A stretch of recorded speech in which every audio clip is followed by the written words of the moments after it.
I'm Matteo, and I'm Italian, but I'm based in London. And I'm going to talk about a game that I made while I was resident at the V&A. Maddalena just mentioned the exhibition, Design, Play, Disrupt. Has anyone been to the V&A before? Okay, about 30%.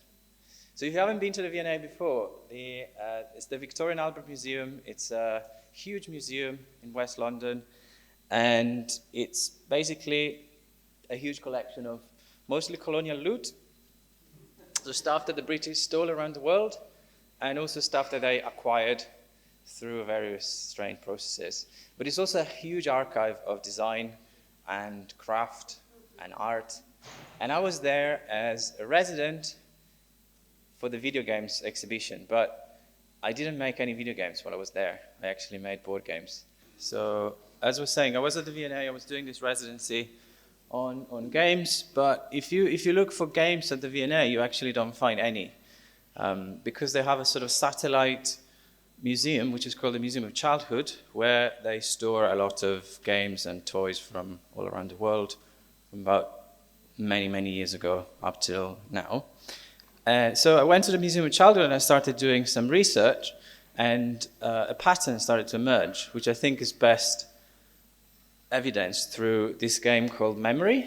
Have you played Memory before? Yeah, hands up if you play Memory. Whoa.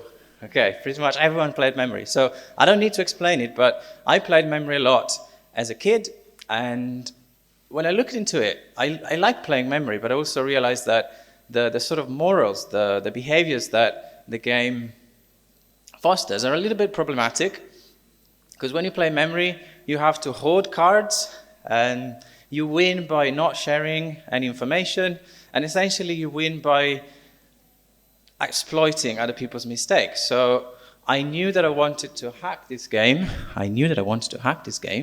And I wanted to make it into a cooperative game, but I didn't quite know how.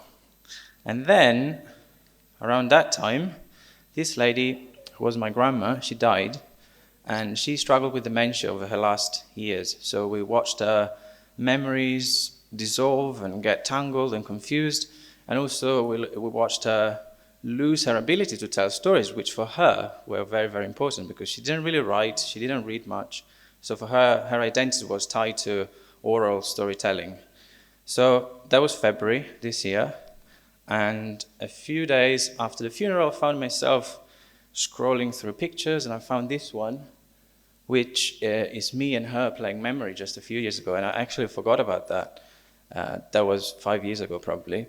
So in that moment, I realized that I had to make a game about this, and by this I mean storytelling, sharing memories, and also trying to prevent memory loss. So I prototyped a game which has 2 decks of cards. One deck is a bunch of words that relate to family relationships, like mom, dad, sister, brother. And the other one is a bunch of see-through cards that have the same words but framed as questions. And you use them to fade the memory cards. So when you play Fading Memories, and I invite you all to play later on upstairs, you flip 2 cards like in Memory, and you use those 2 words on the cards to share a story that connects those 2 words. So for instance, grandpa and learn, I could share a memory about how I learned to draw from my grandpa, or whatever. It could also be a made-up memory. It's completely up to you. And then you use the see-through cards to start fading those memories turn after turn. And of course, I did a lot of playtesting. So this is the V&A residency studio. I invited a lot of people to come around. Some of them knew each other, some of them didn't. But it was great to see how, through playing this game, through this very simple game where you have to share some memories prompted by 2 words, people started to connect and to feel like they have something in common. So the game looks like this at the moment. It's very colorful, and I've got a website for it, which you can go and visit if you want. Also, come upstairs later, meet some new friends, create some memories, share some memories, and yeah, thank you.